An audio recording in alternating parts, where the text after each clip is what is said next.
Um, okay. Welcome and good to have all of you here. Just got to Germany and it's good to be here in Frankfurt.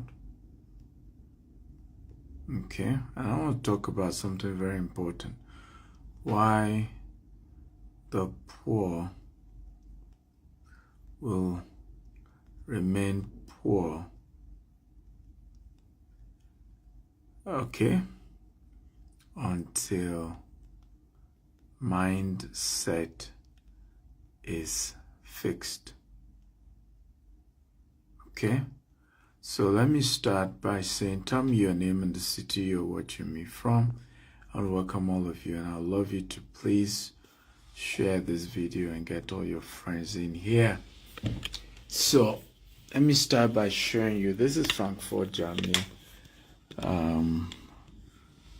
Okay, and you can see beautiful city. You have a plaza, Skyline Plaza there.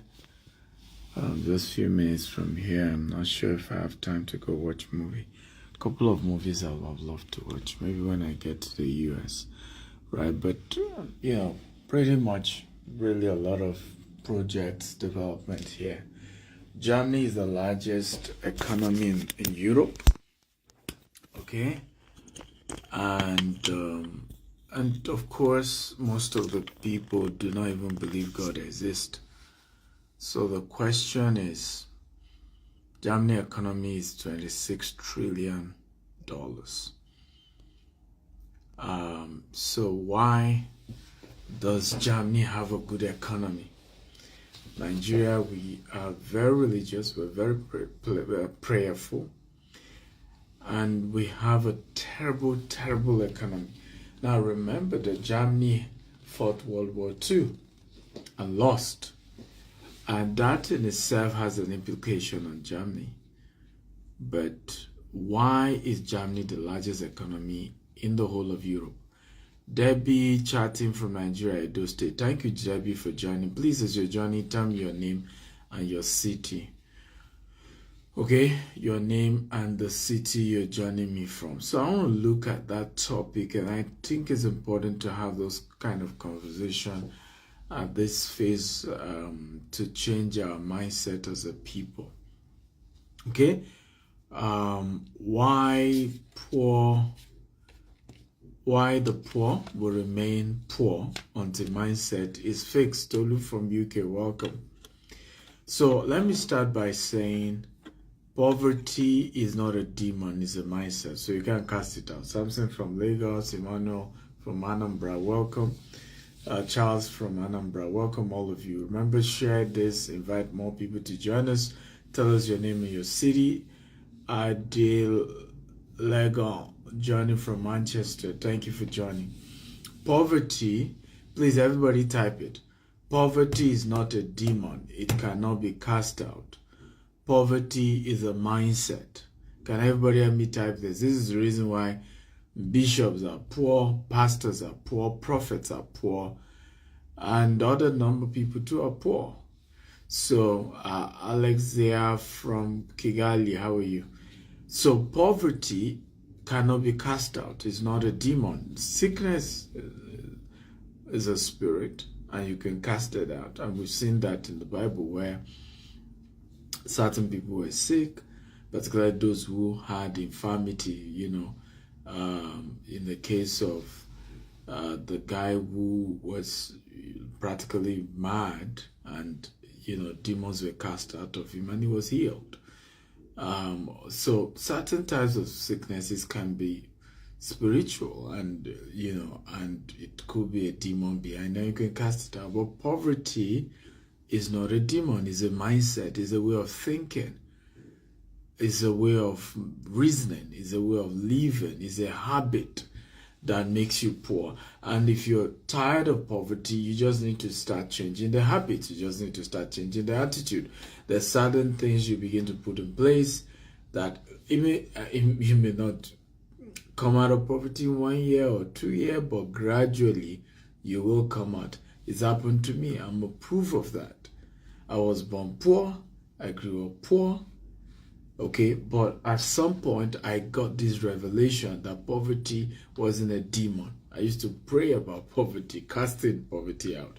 But a time came and I realized that poverty is not a demon and it cannot be cast out. It's a mindset. So the first demon, if poverty were to be a demon, the first demon of poverty is called consumption instead of production. Everybody say consumption instead of production. So a poor person is always consuming. He's not producing anything. Always consuming. You know, one of the major demon of poverty, I'm telling you, is not a demon, but I want to use language you understand. For those of you who believe it's a demon, well, the demon is consumption instead of production. Because the rich are rich because they are producing services, products, services, right? And that's why I showed you what I showed you. This is Frankfurt, Germany. And you and I can see companies right there. You're seeing sports centers, you're seeing companies, you're seeing train station, you're seeing malls, you're seeing train, right? You're seeing massive real estate. Okay? Massive real estate. So now you don't see this in Africa, then you can see wealth. So it's not about some demon, it's about the production. How many cars, okay, are manufactured in Germany? BMW is a German car. Mercedes is a German car. We can go on and on for you to understand what we're talking about. Because Germany is a productive country. The same thing with countries, same thing with individuals. Countries that produce become richer. Okay? Countries that consume become poorer. Individuals that produce become richer. Individuals that consume become poorer. So the question is, what are you producing? That's the first demon. The demon is consumption. Do you know the funny thing? The rich is always trying to act poor. The poor is always trying to look rich. The rich is always trying to look poor. The poor is always trying to look rich. What do I mean? How many rich people do you see with designers? And by the way, don't get it twisted. Celebrities, star athletes are not rich. They are self-employed.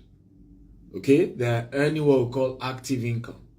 And the day they stop that sporting game, the day they stop the rap music, they become poor. This is the reason why a lot of artists have become extremely poor, because there's a lifestyle that being a celebrity exposes you to. Okay? And that lifestyle is a consumption lifestyle. It's a consumption lifestyle. Chain, gold chain. Okay? Expensive wristwatch. Okay? Designer clothes. That is consumption. How many times have you seen Dangote on a designer? How many times, really? Now, I'm not saying that rich people don't find themselves wearing designer, but how many times have you seen them trying to flaunt designers? How many times have you seen Tony Elumelu with a gold chain? You know, say, what? How much is this gold chain worth? They say it's worth $5 million. I'm Tony. Yeah. Yo, man. Poverty. A poor person is always trying to look rich. A rich person most times looks poor because he's not wearing designer wristwatch. He's as simple as possible. And I've seen this happen to me many times. Right? People have to introduce me before people say, you don't know that guy. You don't know who that guy is. Right? Because I'm not wearing a designer. I just walk into the room normal. Of course, in Nigeria, security is important. So, because I often have security orderlies in Nigeria, so maybe you may know this must be somebody important. But on a normal day, I'm a simple guy working. But we have worked and built real assets globally. And you can do the same. So the conversation is, if you're sure you want to come out of poverty, then you have to figure out, how do you become a producer? How do you begin to produce products and services that then can make you wealthy? I hope this is making sense, right? So number one, wealthy people are producers, poor people are consumers. And once you keep having the consuming mentality, you can never be rich. Does this make sense? If it makes sense, just type it makes sense, it makes sense, it makes sense. Come on, guys, I need your energy here. Is this making sense? Because I want to really, really break down this poverty thing, because sometimes it looks mythical, but it's not mythical. It's very simple. And I'm going to tell you what rich people do and what poor people do. First thing, poverty is not a demon. It cannot be cast out. The mindset just has to be changed, right? So why the poor will remain poor until their mindset is changed? Number one is because the poor is always consuming, the rich is always producing. So as long as you continue to produce, how many of us, let's be honest, right? How many of us, let me see your hands up, let's be honest, have seen a rich person, and maybe they hurt you. Maybe the rich person was your former employer. Maybe the rich person was your uncle. And out of anger, you cursed them. And to your surprise, years later, they got richer. You know, or you saw somebody just cursing, right? A rich man. And the rich man keeps getting richer.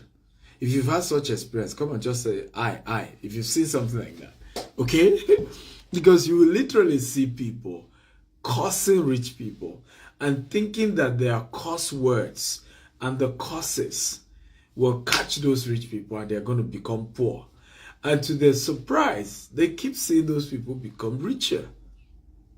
Okay? How many of you understand what I'm talking about? Come on, I need your response. The simple answer to that is that as long as the rich man continue to produce, whether you like him, whether you hate him, whether you curse him, he's going to keep getting richer. Meanwhile, the person cursing here and there, insulting and using curse words and cursing here and there, as long as he continues to consume, will remain poorer. And the person he's cursing every day keeps getting richer. So wealth is not really about your emotions. It's about whether you're a producer or you're a consumer. Number two, which is very, very important, okay, is that poverty is staying in your comfort zone. Wealth is coming out of your comfort zone. And how many of you have noticed how hardworking, and when I say rich people, I'm talking legitimately rich people. It's important that you know that there are certain people that you call rich, but they're not really rich. They stole money, right? And you will soon know, once they leave that public office, they're going to be poor again. Okay, so please get this right so that you don't have the mindset. Because a lot of us, from particular people of color, our role models are wrong. Our analyses are wrong. The people we're comparing ourselves with are wrong. So number two, poverty is staying in your comfort zone. Wealth is getting out of your comfort zone. Now, how many of you have noticed how hardworking some legitimate rich people can be? And sometimes you will be asking yourself, why are they still working this much? These guys are rich. Come on, have you had that such experience? Talk to me, guys. You literally will see a rich man is still in his office 10 p.m.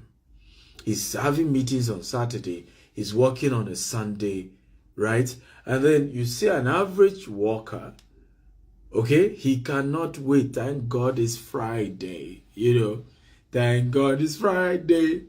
And he's on Friday, you know, once he's 4, he's already putting his bag beside him. Okay? He's ready to go home. Meanwhile, the owner of the business is still in the office, sending memos, having meetings, sitting there, having conversations. Right? How many of you have noticed that? So, poverty is staying in your comfort zone. Just say, well, I'm okay with where I am. Well, I'm not that poor. I have 2 cars. My children are going to good school. Well, I live in a 4-bedroom apartment. Well, cool. That's poverty. Poverty is already knocking on your door when you have such a mindset. Meanwhile, wealth is staying out of your comfort zone. One project to another project, one greatness to another greatness, one move to another move, one expansion to another expansion. That is how people become wealthy, guys. Okay? That's how people become wealthy. Why not? You can come tomorrow. Let me see. Charles, I'm having a hangout here. We're just going to be maybe 7 people or less. Tomorrow by 6 p.m. So you can come, Charles. Send me a DM. If you're in Germany or you're close to Frankfurt, or you can make your way to Frankfurt, Germany, send me a DM. I will give you a seat. We're going to be having a hangout just 6 p.m. Just talking more about some of these things, right? Conversations about building wealth, mindset about wealth. I'll also be sharing with you a $150 million project in the US. We're building a over 400,000 units, and you can invest in that project. It's going to be a great project for you to invest in. So tomorrow here in Frankfurt, Germany, we can hang out and have even deeper conversations. So send me a DM. So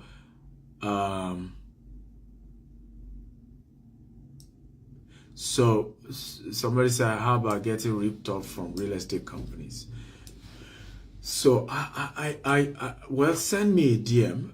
Again, I don't want to, because sometimes we talk. Can I answer all these questions once I'm done? I have 9 points to go. So I have, I think, 8 more points, right? So those of you asking me questions, let's ask that question once I'm done, okay? So number 2, poverty is staying in your comfort zone. Wealth is getting out of your comfort zone, right? Somebody said, how do I attend your real estate mentorship? Send me a DM or talk to my secretaries here, Kehinde Oni. Talk to her, +234 8100000618. She just made a post right now. So reach out to her and she's going to schedule you or answer your questions. Number 3, poverty is refusal to take risk, right? And win or lose, the bravery to face the losses. That's poverty. These are how people remain poor. These are how people remain poor. Poverty is refusal to take risk and face it whether you win or you lose. You know, sometimes people think I'm lucky. And I always say this, right? A successful man is lucky, says the poor man who refused to take risk. In other words, says the lazy man who refused to take risk. Because whenever you refuse to take risk, you think those who took risk and won are lucky. But the risk was available for all of you to take anyway. So the question is, why didn't you take the same risk? Somebody bought a land and then found gold on the land. And then you say he's lucky. Why were you also not buying land? The chances that you find gold at some point is also very close. Somebody found oil on his land. The point is, why didn't you risk, that? The chances that you could have been lucky yourself. There's a story I never forget of a woman who was into fashion, and she used to sew for people, including the wife of the president. Okay? And at some point, it was an opportunity for people to apply for oil well, but it was risky because you were just going to be paying money. There's no guarantee they're going to find oil where, you're paying for. But this woman took the risk. Eventually, she struck gold. She's not the richest black woman or the richest woman in Africa, Alakija. Now, you could have been, existed during that time when this was in the 80s, right? Many women saw the opportunity. Many men saw the opportunity, but did not apply for the oil well. They did not apply. And did not take the risk of keep looking for the oil well for over 10 years before they struck the oil. So now you can look at the woman and say she's lucky, but what happened to when she kept at it, when she kept at it, when she kept at it? So poverty is refusing to take risk and facing the consequences of whether winning or losing. It's all about risk. I'm taking a risk now, buying a 40-acre in Texas, Katy, okay, working towards building a over 400,000 unit on it is a risk I'm taking, ladies and gentlemen. There's a chance that America can pack up tomorrow. It's a risk. There's a risk that I could fail. But there is also a risk that I could win big. And this could be one major thing that will change my business career forever. This could be the beginning of me owning assets worth over $5 billion in the next 5 to 10 years in America alone. This is that deal. But I have to take the risk, guys. I have to take the risk. So should you as well. If you now want to, if you're serious about becoming rich. Sometimes I ask people, why are you not taking the risk of attending seminars that will open you up to how to do real estate, on how to start your business, on how to use credit to build wealth, instead of using credit to buy cars that you don't need, instead of using credit to get mortgage. And by the way, your mortgage is not an asset. A mortgage is a liability and not an asset. A car is not an asset. It's a liability. Okay? It is the car you use for Uber that is an asset. It is the house that you rent out that is an asset. I'm building over 400,000 units now in Katy. That is an asset. I'm not leaving the house. I'm going to be selling those houses. That's an asset. I'm going to be renting some of those houses out. That's an asset. And that's how you build wealth. So the question, ladies and gentlemen, is poverty is refusing to take risk. Poverty is you saying, oh, what if I fail? I don't want to take the risk. That's poverty. Wealth is that I'm going to take that risk. I will win some and I will lose some. Are we learning? If you're learning type, I'm learning, I'm getting value. Come on. I love a very interactive class, and please share this video. Invite more people to join us. Number 4. This is very powerful. Poverty is analysis leading to paralysis. Number 4. Poverty is analysis leading to paralysis. Kindly hold your question till I'm done so I can then answer all your questions. Number 4. Poverty is analysis leading to paralysis. How many of you have noticed that poor people will always give you 10 reasons why an idea will not work? Rich people will always tell you, chase that idea. Go for your dream. How many of you noticed that? Come on, talk to me, guys. How many of you have noticed that when you're with a rich man, and I'll give you an example. I'm telling you the fact. When I told Dr. Cosmos Maduka, here is this 40-acre in US, we're going to be building 400,000 units. This is my dream. Okay? Do you know what he said to me? He started showing me projects he's doing right now. Internationally. How he got a new company in Japan. A car company in Japan. He bought it. Right? And started sharing with me deals he was doing. This one is the first phase is 120 million. When we're done, we'll have made $500 million. This project is this. He was breaking it down, encouraging me to go ahead. And I met several rich people like that. Every one of them says, Stephen, this is the right thing to do at this moment. You need to take this risk because your Nigerian business, when you look at the dollar, the naira, the fact that you don't even have the liquidity in Nigeria to build all this green and smart home. And once you can succeed doing it in America, you'll be able to unlock money that you can now bring to Nigeria, repatriate to Nigeria, and use it to do your Nigerian project. This is the good move. Let me tell you the people who started giving me analysis, poor people. Are you sure it will work? Poor people.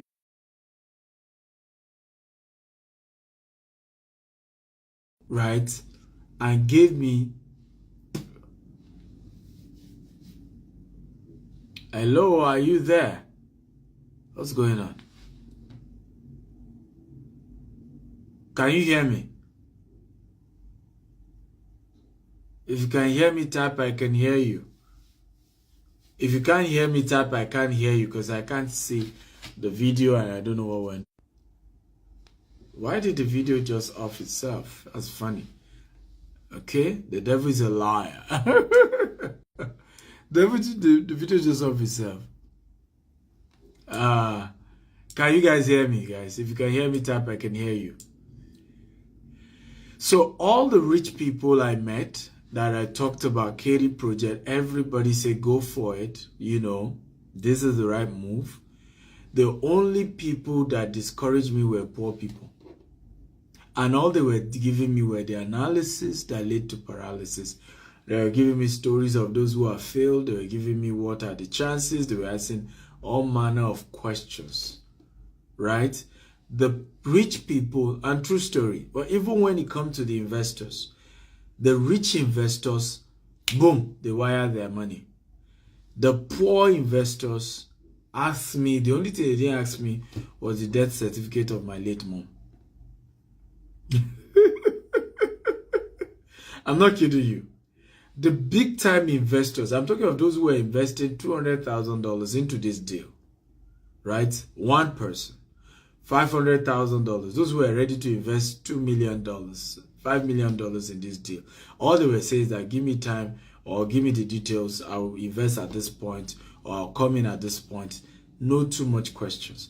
The poor ones who wanted to invest $5,000, $10,000 were the ones who the only thing they did not ask me to bring was the death certificate of my mother. Now, what am I saying?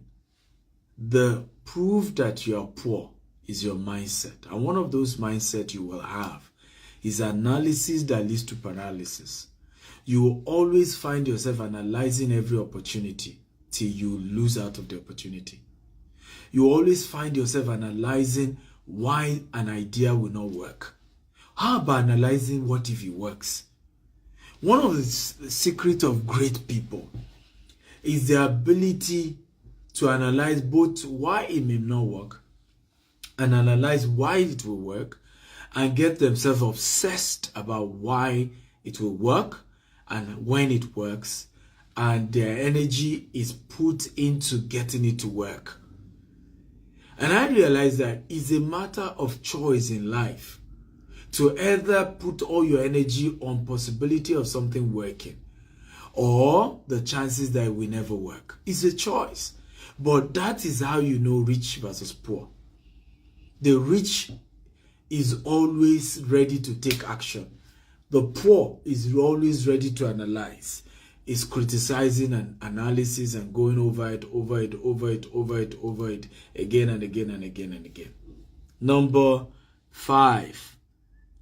Poverty is blaming those ahead for your failure.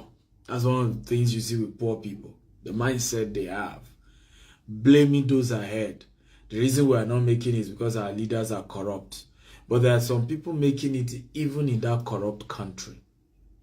The reason why we are not making it, how many of you have seen my video? For those of us in diaspora, if you've seen the video, and what people don't know is I don't live in Nigeria. A lot of people still don't know that. I do not spend, by law, if you don't spend, people don't know this. So I'm a diasporan. I own big time businesses in Nigeria. And how many of you have know that is what I did? When I realized I'm expanding internationally and I'm not going to be in Nigeria, I strengthened the leadership of our company. I started talking about profit sharing with our leaders, appointed CEOs, right? Brought in board to govern our businesses and, find a way to remunerate those people. Okay, but now look for how I could expand to Dubai, expand to US. Are we learning, guys? If you're learning, type I'm learning. Okay, but are you aware of many of these people in diaspora? How many of them were attacking this good idea that I gave them, which was that, hey, why not think of expanding? Because a lot of people, how many of you know that poor people don't travel, don't japa? For those of you who are majorly from Africa, the word japa means you're moving out of the country, out of Nigeria, or out of Ghana, out of Sierra Leone, out of Senegal, right? Out of South Africa, you're moving to Europe or moving to Americas, right? Now, how many of you are aware that poor people cannot afford to relocate out of Africa? If you are aware, if you know what I'm saying, type I agree. So meaning those who are relocating are either senior management staff of companies, isn't it? Or business owners themselves.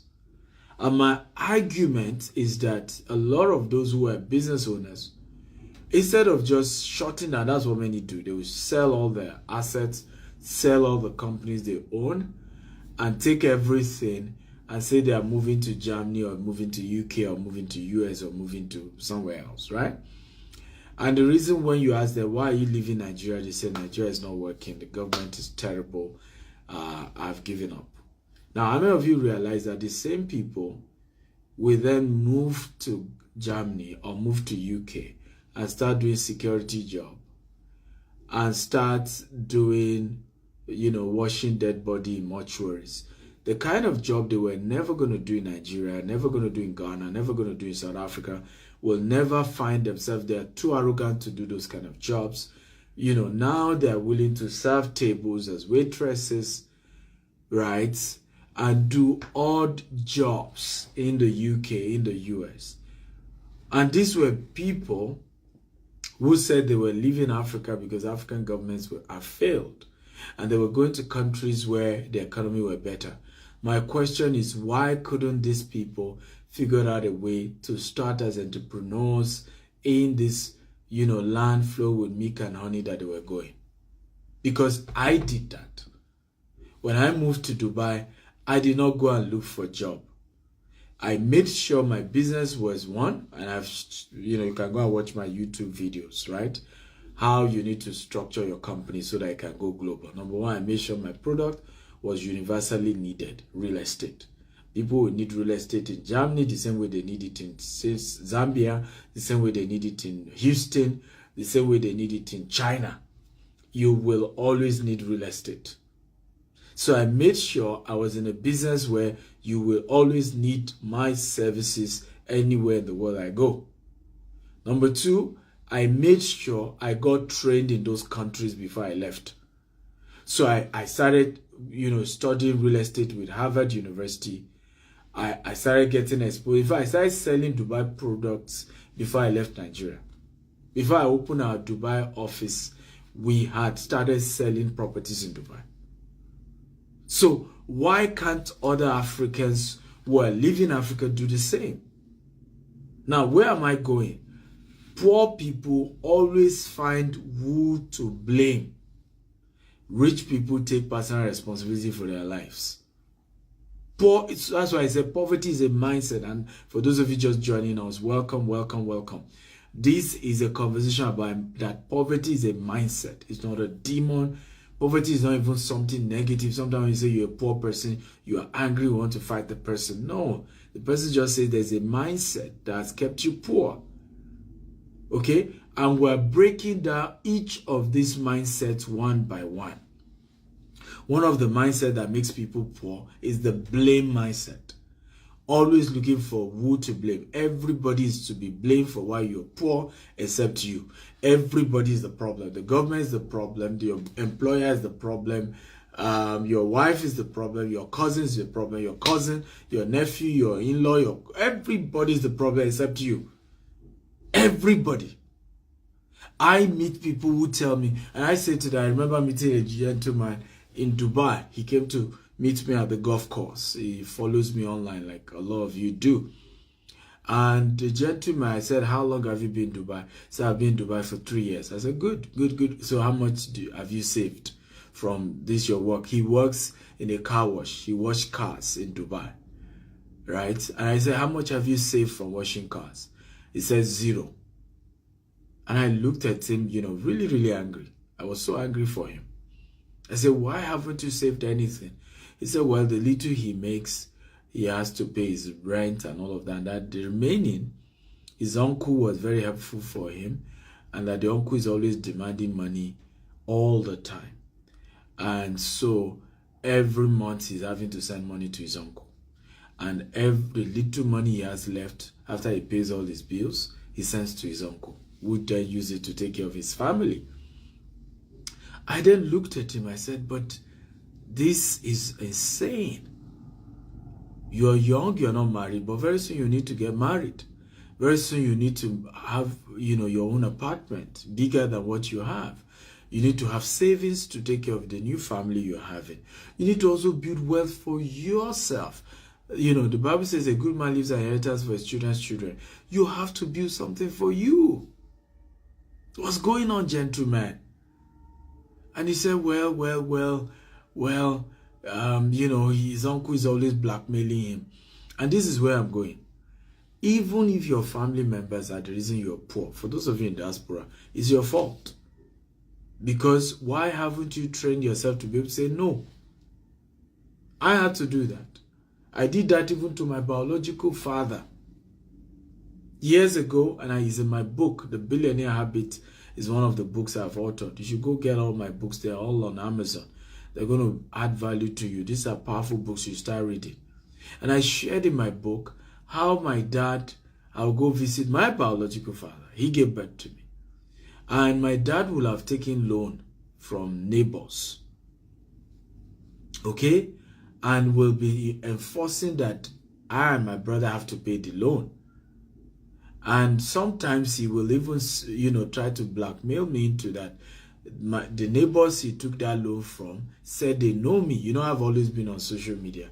Our business, a lot of people didn't know, we started with digital marketing. Our first business was digital marketing, right? So I've always been active on social media, and people have always seen me on social media.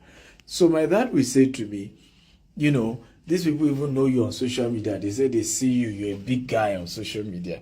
And then I remember I would say to my dad, I say, well, they are free to, say what they want to say, but I'm the one that know me, and I know how rich or how poor I am, okay? And if you decide not to manage the money I have given you, and then you decide to go and be borrowing money from your neighbors, okay, not my neighbors, okay, and you live above your means, that's none of my headache. Because at this phase of my life, I told my dad, I am not where I want to be. Okay, and I'm still working my way up. And so I'm sorry, to embarrass your friends and all these people, but I cannot give more than I am giving you. In those days, I put him on a salary, so every month I sent him an amount. I can't remember then how much it was. Okay, but I'm happy I did that, right? Because if I didn't do that, I would have eaten into my capital, right? I will have eaten into my capital, my business capital. And today, right, you have been able to build him a house, and I've been able to buy him a car. But if in those days I did not stand my ground to say, Popsy, I cannot give you more than the 10,000 naira I am sending you every month. Okay? Now, anybody who thinks I'm not taking care of you enough, they should come and take care of you. There's no problem. There's no shame in it. Let me say this, and please write it down. Everybody, I want you to try to type this. Poor people buy what they don't need to impress people that don't care. So I shared about my dad's, how I had to structure even funds for my dad in my book called Billionaire Habits. This is the book. It's on Amazon and it's also on my website, steveichthea.com. You can buy it anywhere. Right? So I have all these books. So those of you coming for the Frankfurt Hangout, you'll be able to get some of my books. I can sign it for you and you can get them as well. This Billionaire Land Banker, this Billionaire Habits for Entrepreneurs. They're all on Amazon, and this is Billionaire Code. I have over 40 books on Amazon. Go get them. Right? So I am so happy that I had to structure how much I was giving my biological father. Okay? Because if I did not structure it that way, I would have still remained a poor man today. Okay? And I wouldn't have been in a position to build a house for my father and buy him a car. But at that phase of my life, I had to only send him 10,000 naira every month. I wasn't trying to impress nobody. He's still my father. And I knew he was still going to be alive to still watch me do bigger things for him, which God helped me to do. How many of you have been pressurized to eat into your capital because you needed to help family members? Come on, talk to me. Can you type here? Be honest, this is confession time.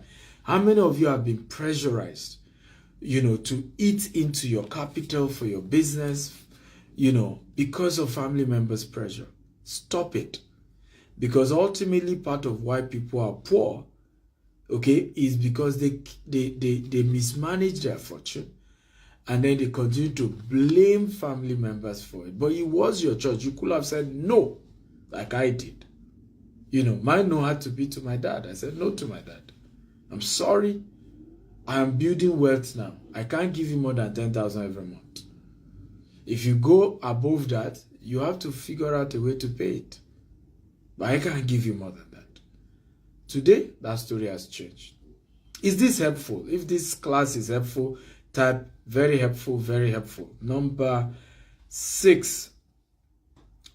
Poverty is rejecting knowledge and execution of the knowledge. Poverty is rejecting knowledge and executing the knowledge that you get. What I have noticed about rich people, they suck knowledge like sponge, right? They suck knowledge like sponge. And no matter how rich they are still ready to learn. Poor people on the other hand, are very arrogant. Extremely, extremely arrogant. They know it all. There's nothing anybody can teach them. Here is Dr. Cosmos Maduka in my office. This was this week that just ended. And literally I was to do something for him, and he sat down and I was explaining the whole thing, and he was learning. It was around social media and things like that. I was saying, well, I don't know how this thing works. But he sat down and was learning. This is one of the richest people in the whole of Africa. How many poor people will come and sit down and learn? If a rich man at his age, 65, extremely wealthy, will sit down to be picking something to learn from me, right? I'm younger, I'm not as rich as he is. How many poor people will tell you what will he teach? Even on this social media, you often see people say, what is he teaching? What is he telling us? What don't we know? Don't mind them. What do they have to say? So this tells you the difference. Rich people are hungry for knowledge, and they're going to execute the knowledge they get. Poor people, on the other hand, are looking and saying, what are they teaching? What are they talking about? What don't we know? So if you want to come out of poverty, if you want to become richer, then you have to prioritize going for trainings and seminars. You have to prioritize taking action on what you learn in those trainings and seminars. So it's not just I've learned. How can I execute? What can I do right now? As I speak to you, I'm going for a course in the US. It's going to be costing me $30,000 with Grant Cardone. And it's for 3 days. $30,000, a conference I'm going for. That's the difference, the rich and the poor. A poor person will tell you, why will I pay anybody $30,000? Is it God?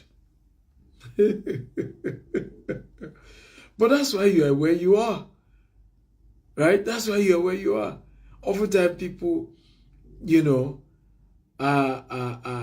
people always tell me, Dr. Stephen, I want to be as rich as you are. And I keep saying it over and over again. I'm grateful you want to be. I understand you want to be rich. I understand your dreams and your aspirations. But I'm sorry, those dreams and aspirations will not happen except you take your life seriously. Except you make moves that will change your story. You have to take certain actions.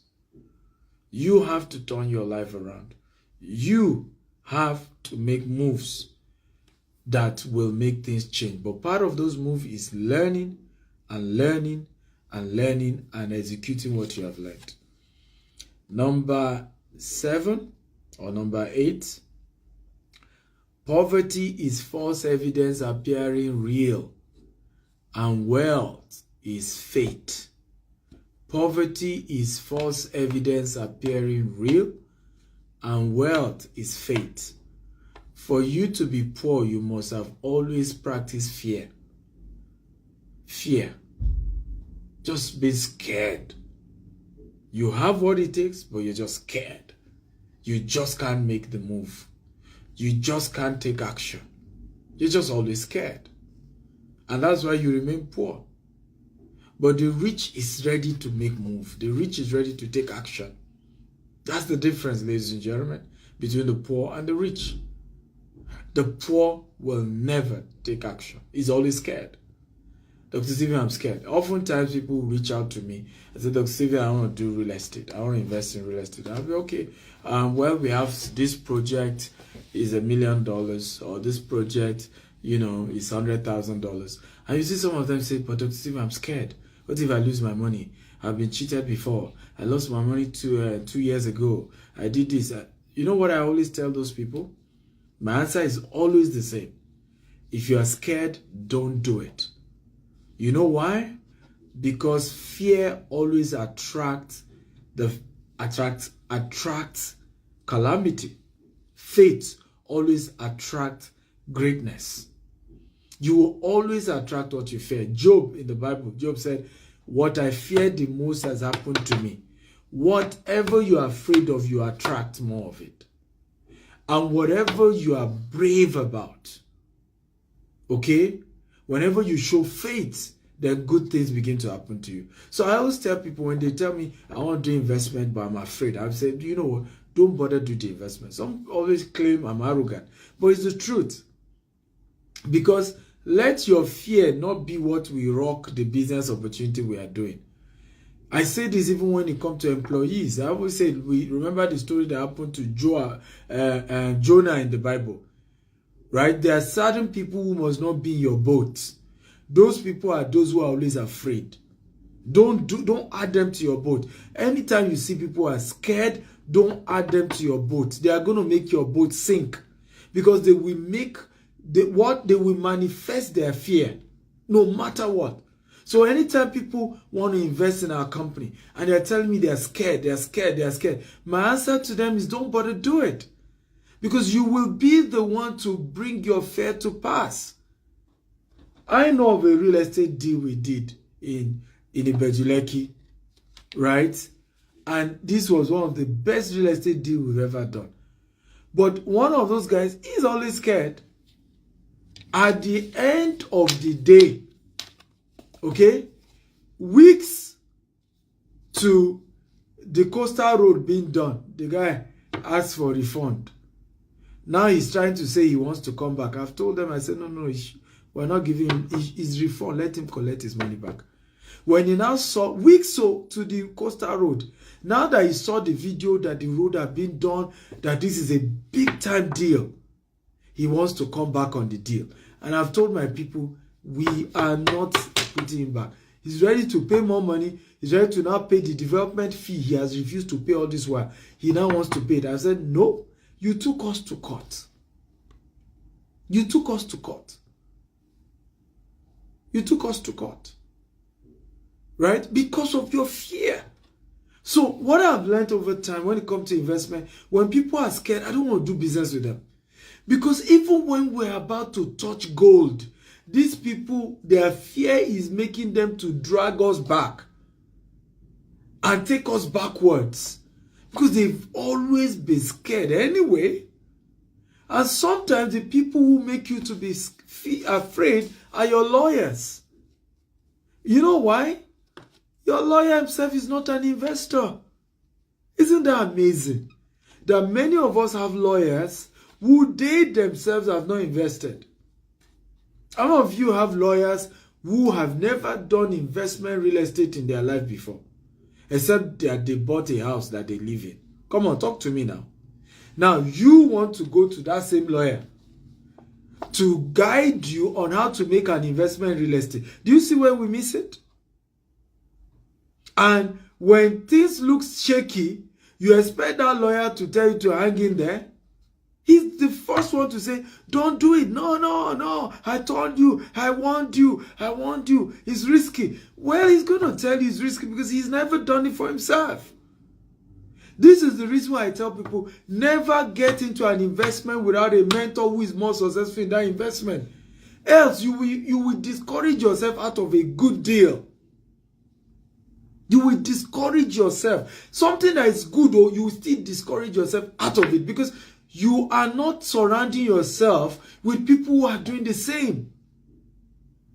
You're not surrounding yourself with people who are successful. Assuming you surround yourself with other people who are doing investment, who are making progress. Today they are buying this, tomorrow they are buying this. You will see that you will do investment with boldness. But because you're always surrounding yourself with people, including lawyers, who are not even doing it, and then you're asking them to oversee what they are not doing for themselves, you can't give what you don't have. So, ladies and gentlemen, poverty is false evidence appearing real. And the way to know you are having a poverty mindset is that you're always going to be scared of taking an investment decision. You would rather be looking at your money in the account being devalued every day than for you to invest that money and grow that money. You would rather leave that money in the bank. And that money is getting devalued by the day. Right? And why are you leaving the money? Because you're just scared. You're just scared. What if I fail? And so what? Write this down, everybody. I want everybody to type this. Right? Please type this. Failure is not the opposite of success. Failure is the pathway to success. Everybody type this. Failure is not the opposite of success. Failure is the pathway to success. We ultimately fail our way into success. In other words, we kept failing, but we're not giving up. We try again, we're not giving up. How many of you are aware that I've done almost 20 businesses that did not succeed before I became successful in bulk SMS business? If you're aware, type I'm aware. If you're not aware, type I'm not aware. I did almost 20 businesses. Popcorn, I sold popcorn. I hawk electronics. I organized trade fair. These are businesses that failed. I sold books. Right? I used to represent a university in Hungary? And it all failed. I can go on and on and on. I used to own a magazine business. It failed. Okay? So I failed my way into success because I just refused to give up. You know, I failed today, then I start a new one. Then I keep doing it. I kept doing it till eventually I struck gold in bulk SMS business, digital marketing, and then real estate afterwards. So failure is not the opposite of success. Failure is the pathway to success. The road to success has failure boulevard. Everybody write it down. On the road to success, you will see failure boulevard and you have to pass it. On the road to success, you will see failure boulevard and you have to pass through failure boulevard to eventually get to that street called success. Please, everybody write it. On the road to success, you will see failure boulevard. And you must pass that failure boulevard to eventually get to the street called success. So, if you're always scared, if you're always afraid, you have totally cut yourself out of poverty, out of success. You have automatically put yourself on the line for failure.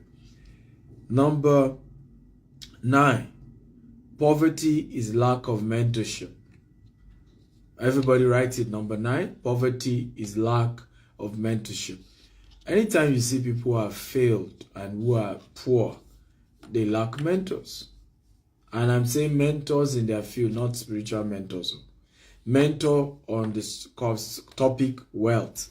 Mentor on the topic riches. Mentor on the topic money. They lack it. Anytime you see a man that has failed, he does not have a rich mentor. He does not have a mentor teaching him about wealth. I know what you are all going to say. How will I attract a rich man to mentor me when I'm poor? Well, how did I attract one? I serve them. Every rich man has a problem. There's always something you can do for a rich man that will get that rich man to put you in their corner. There's always something, there's always a way you can serve a rich man that he will be willing to give you what he knows in exchange for the service you are giving him. That's it. And even for Dr. Cosmos Maduka, I just told you now, I've never paid him to mentor me, but I serve him. I run errands for him. I run things for him, some I can't tell you in public.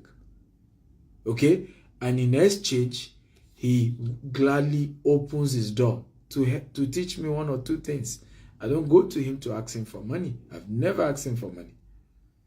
Okay? But I need his counsel. I need his wisdom. I need what he knows. He's had over 40 years doing business and he survived. Okay? So, always remember that the reason you don't have a business mentor is not because rich people don't want to mentor you. The reason you don't have rich mentor is not because rich people don't want to mentor you. Every one of you must have a millionaire in dollar mentoring you if you are really serious about becoming rich. Okay? Let me say it again. Every one of you, if you are really serious, okay, I want to be rich, I hate poverty. If you are really serious about being rich, you must have a multi-millionaire who you have gone to meet to say, can you mentor me on how to be a multi-millionaire in dollars? You have to do that. I have had to do that. I'm still doing that. I'm even doing it with multi-billionaires. And some of them I'm paying my way. Grant Cardone, I'm paying my way to learn from Grant Cardone. I'm paying another $30,000 this coming week for his conference. There were some other mentors I don't pay, but I serve them. Right? I use the skills that I have to provide service for them. Right? Some I went to volunteer in their company without being paid. Just so that I can get access to their methodologies and learn from them. So you can always attract mentors. You can always get people to mentor you. You can always get rich people to mentor you. All you need to do is serve them. You know, I've had several people who are pastors, spiritual pastors, big time pastors, who when I visit their cities, they come pick me themselves from the airport. And sometimes their members are shocked. My papa has come to pick Dr. Stephen. What's going on? And these are people who have drivers. But you know what they are doing? They are saying, that is my own way of serving Dr. Stephen to teach me how to make money in real estate sector. I know a pastor, when he told me he wanted to start making money from real estate, he wants to work on his wealth. And because of the way he approached me, was so humble. In fact, he's in the city he pastors, is one of the top 5 pastors with the largest congregation. Right? And he paid for my seminar, and he was so humble about it. So I said, man of God, I'm not going to charge you. I'm not going to charge you. And I started mentoring him. Today he owns more than 20 short-let apartments in a city where he pastor, where he's making money from those shortlets, and so many other strategies he picked from our mentorship session. But guess what?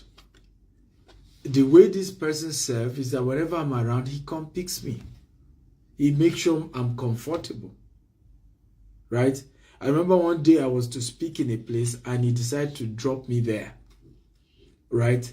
When I came out, when the person who was hosting me at the conference opened the door and saw this man, he went flat, prostrating. Daddy. You know, if he abandoned me, that was his guest. Okay, I'll focus on my driver. Okay, he was quite humbled why that man did that. So what am I saying? You can't tell me the rich people don't want to mentor you. You have not gone to look for a way to serve them. That's why. Look for a way to serve them. It will take humility. That's all. Number 10. Number 10. Poverty is selfishness at the highest level. Yes, I know this one. He hot, he choke, but it's the truth. When you see people who are poor, they're actually selfish. For you to be poor, you must have been very self-centered. A lot of your thinking must have always been about you and you and you. You never prioritize other people, helping other people. You know, and I've seen that is the reason why a lot of people are poor. They're selfish. Have you ever met poor people before? What would they tell you? I need money for my house rent. I need money to pay my children's school fees. I need your help. Can you give me money? Can you help me? What did you notice in that conversation? How many of you have noticed me in each of that conversation? What do you notice? Me. Did you hear anything about the other party? It's always me. Help me. Give me money for my house rent. Give me money for my school fees. Give me money to do naming. Give me money to feed myself. Give me money to help my family members. Me, I. And that's why they are poor. Because wealth is about us. Wealth is about other people. I just told you now, we're about building 400 housing units in Katy. It's going to cost us $150 million. Am I the one that will live in that 400 houses? Can I live in 400 houses? It's about other people. You see me talk about we're building 25,000 green and smart home by the year 2035. Am I going to live in 25,000 houses? It's about other people. You see me talking about writing books. I've written over 40 books. Am I going to read all my books? Okay, I can't buy all my books on Amazon. It's about adding value to other people. Production that we talked about earlier. You see me talking about, let's have a hangout. Let me share about what I know with those of you who are in Germany. Tomorrow, we're having a 6 p.m. hangout here in Frankfurt. It's about them. How do I add value to them? A poor person is about me, give me money, help me, me. Life is not fair. Nobody's helping me. Nobody has given me money. Me. Ultimately, poverty is about selfishness. When you want to break out of poverty, you have to start thinking, how do I add value to Jide? Omo Kilani is here. How do I add value to her? Yemfish, how do I add value to Yemfish? How do I add value to God sent Samson? Why do you think I arrived Germany today and I'm already doing a whole master class just teaching you? You didn't pay me for this. But it's because it's not just about me. It's also about, can I add value to people? Right? Can I share? Can I empower? So eventually, when you now hear that, this person invested with Dr. Stephen $1 million. This person invested with Dr. Stephen $2 million. This person gave Dr. Stephen $200,000 for his business. This person invested in Dr. Stephen's Katy project. You now say, that man is lucky. No, the man is not lucky. You don't know how many years that man has been listening to Dr. Stephen. And Dr. Stephen's teaching changed the man's mentality. Even the money in itself, you don't know whether the man made it through what he learned from Dr. Stephen. I know a man who bought 4 plots from us. Right? He bought 4 plots from our company. How did he make the money? He got my video. I was invited to his church to teach on wealth. And I taught on how they can make money from crypto. Okay, and this gentleman bought my course, my video training on how to invest in crypto. And then he invested $1,000 into crypto, altcoin. I talked about altcoin. And in 7 months, he turned $1,000 to $150,000. Part of that money was what he used to buy 4 plots of land from us. So when you hear that somebody like that invested so much money with Dr. Stephen, in your mind, Dr. Stephen is lucky. But you fail to realize that Dr. Stephen took pain to go and preach in this man's church. How much did those people pay Dr. Stephen? They were not even able to afford to pay his flight ticket, afford to pay his hotel accommodation, but because Dr. Stephen wanted to add value. Right? Even the coaching video he bought, Dr. Stephen had to give discount to the guy. But when he eventually made it, he's now coming back to reward Dr. Stephen by doing business. So ultimately, poverty is selfishness. When it's all about me, me, me, me, okay, you are not going to be rich. How many of you have noticed on social media that you see somebody come on social media and say, give me money? Have you seen that? Freaking my account. Give me, what do they call it now? You notice that? Okay, the person will not think, how do I add value to you? It's just entitlement of just wishing. How many of you notice that the people who abuse rich people that they don't give are the ones who don't give at all? Who knows what I'm talking about? You see people have the audacity to go and to come on social media and claim that rich people do not give. And they themselves have never helped anybody. Never helped anybody. What they are saying, in other words, is that a rich man has not given to them. Because in reality, every rich man I've ever seen is a giver. He may not have given to you, but he's a giver. He may not have publicized the giving, but he's a giver in his private. He may not have announced it to the world and said, this is what I've done, but he's a giver. I, as a person, for example, in the last 1 month, you have no idea of how much millions I've given out. Millions that I've given out. Okay? But I don't put all of it on social media. I don't announce all of it. And because I didn't announce it does not mean I'm not a giver. And so when you now come on my page and I'll say, we help, who has it given to? You are literally saying, I have not given to you. And that's an entitlement mentality, because you could have as well gone to make your own money and give it to as many people as you want to help. Okay? So why bother yourself about somebody else's money and somebody else's, and how other people spend their money, or whether other people give out their money or not? Make your own money and give it the way you want to give it. So those are the 10 ways to know whether you have a poverty mindset or not. And I want you to be very honest with yourself. If you come late, go and watch it again. I'm going to save it on this page. Go to my YouTube handle, Dr. S. Akintayo. You'll be able to watch the 10 signs of poverty. Right? If you have any of it, begin to work against them. Begin to work. Because I also had these 10 things in my life when I started. But once I knew I had it and they were the reasons why I was poor, I worked hard to overcome those poverty mindset. And today I now know that poverty is not a demon. It cannot be cast out. Poverty is a mindset.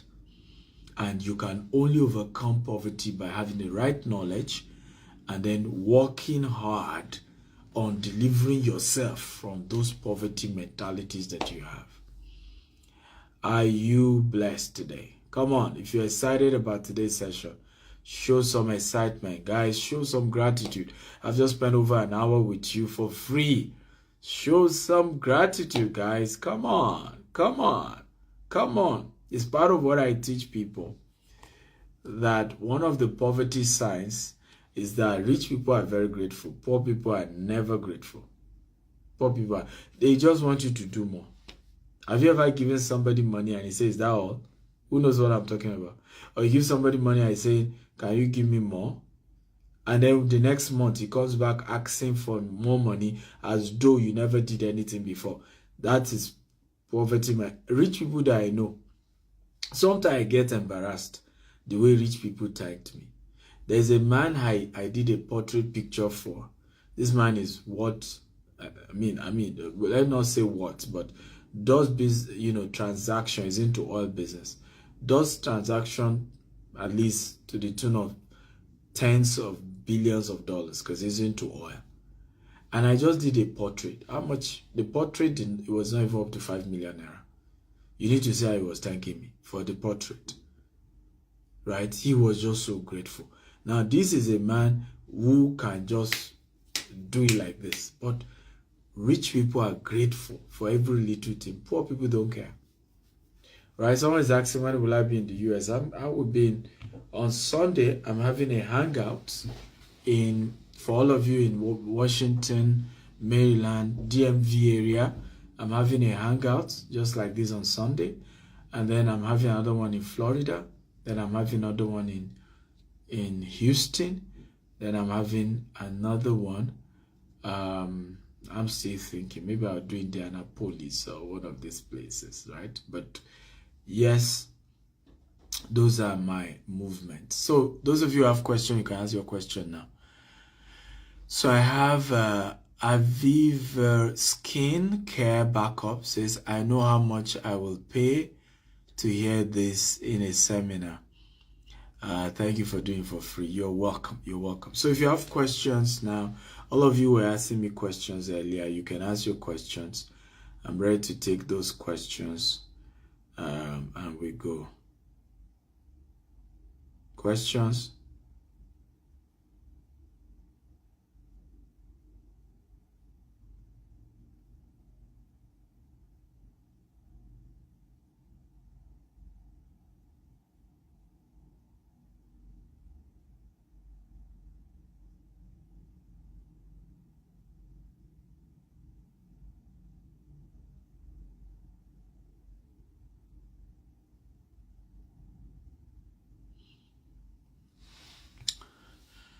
Let me see. When are you coming to Manchester? Well, I don't have plans yet. Maybe June, July. I might be there. You said something about mentorship. How about a person like me that needs a mentor and is ready to serve but can't get one due to locality? There are always mentors, right? So my argument is that every locality has its own mentor. Sometimes, like I always say, people don't buy the best product, they buy the best known product. In every locality, there are always good people that can mentor. You just need to do more research. I'm just popular, and sometimes we're always going after the popular guys, but there are some local guys who are not that popular, who can still be of help in your locality. So look for them. My first mentor was my older brother. Okay, but for many years until the Holy Spirit opened me up to say, this your older brother has always advised you right, and his counsel has always worked. Why can't you officially see him as your mentor? So some of you have people around you who could mentor you, but you just look down on them because, there's familiarity. So look down, do some research. It could be someone around your locality. He may not be as rich as Dr. Stephen, but there are always people around you who can mentor you. Sona Adeboye says, thank you so much for giving this lecture for free. I know how much this might have cost if I'm to pay. You're welcome. My Biala says, sir, there's provision for small investors like $5,000. Unfortunately, we don't have provision for $5,000. Maybe other new project we will do will make room for $5,000. It's a $150 million project. How many $5,000 we will amount to? The what we are raising is $45 million, but how many $5,000 will get you $45 million? So I think that might not work. But if you can get up to $10,000, we'll see what we can do. But we have other investment, right? So aside the US investment, we have other investment that you can do as low as $5,000. You can even start with $1,000, and then every month or every quarter you add to it. So send me a DM, including who is asking for $1,000. Okay, send me a DM, Afure Okoji. Send me a DM and our team will talk to you and look for opportunities, right? Ruth Wavy says mindset adjustment sure is key. What is key? What keeps you constantly going? Very good question. So unlike a lot of people that the fear they have has immobilized them, my fear has energized me, right? So I don't want to end with like my dad. My dad was quite successful in his younger days, but challenges of life just knocked him up. At some point, he just stopped trying. And so watching that story, I vowed that I was just not going to stop. I'm not going to stop until the day I breathe my last breath. So my fear is not to end up like my dad, waiting for his children to feed. And that has driven me. I weaponize my fear to a source of energy to keep going. Sir once says mortgage is a liability, not an asset. Explain. Yes, because the mortgage you get, you live in it. Right? So any mortgage you live in is not an asset, it's a liability. It's the mortgage that you get and you are renting it out. And your tenant is the one paying for your mortgage. That's an asset. But guys, if you can make sure that your tenant's monthly rent is even a bit more than what you're paying as mortgage. So now your tenant is paying the mortgage and you're getting a little on the side. So it is only what is bringing money to you that is an asset. Anything taking money from you is a liability. Okay? So a mortgage, the house you live in, is not an asset, except you turn it to a tool, Airbnb, and the house is not bringing money. Okay? Abdul, say, what stage should you be giving back when you're still building? Well, when you are still building, you have to reduce what you are giving, right? You have to give the least you can. It is when you have gotten to a level, and you will know if you analyze your profit margin properly, you will know. What we are saying is give at your level. So don't eat into your capital. Money that is not yours, you are touching it because somebody is about to die or somebody is blackmailing you that they will die if you don't send them money. And so you dip your hands into your capital. Okay, remember, these are investors' money. It's not even yours. How do you differentiate between being a serial gambler and taking risk and not just jumping from one opportunity to the other? Beautiful. The difference is that you must, a risk taker has a mentor. If I tell people the way to minimize the risk of the risk is to have a mentor. So good risk takers have mentors who have done bigger things. So the mentors are guiding them and say, take this step, take that step. I also took it that time. And so that minimizes your risk. So yes, it's still a risk because it can still fail, but you have mentors who are guiding you, just like me. Okay, Grant Cardone is my mentor, and I've studied every move he's made when it comes to expanding in real estate, but it doesn't change the fact that what I'm doing in KT is still a risk. Okay, but I can take confidence and courage in what Grant Cardone has done, and to know that it's easy for me to replicate my own version of it. After all, I've been trained by him, but more importantly, I've also been trained by Harvard University as well, and several other trainings I've had to go through. So you will be more confident to take risks when you've gone through training and you have mentors.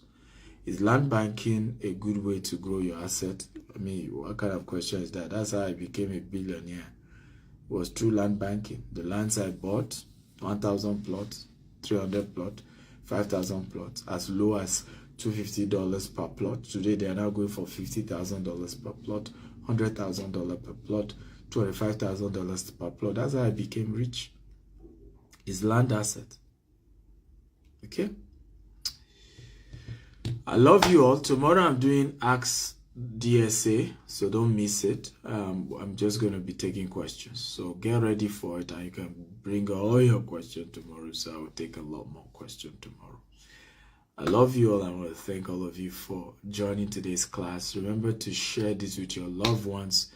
Get a lot of your loved ones involved. Let them watch this. It's going to change their mentality, their mindset, and open them up to a lot of concept about how wealth is really created. Okay, so share and get more people to know. I love you all, and thank you to all of you who thanked me and show some appreciation.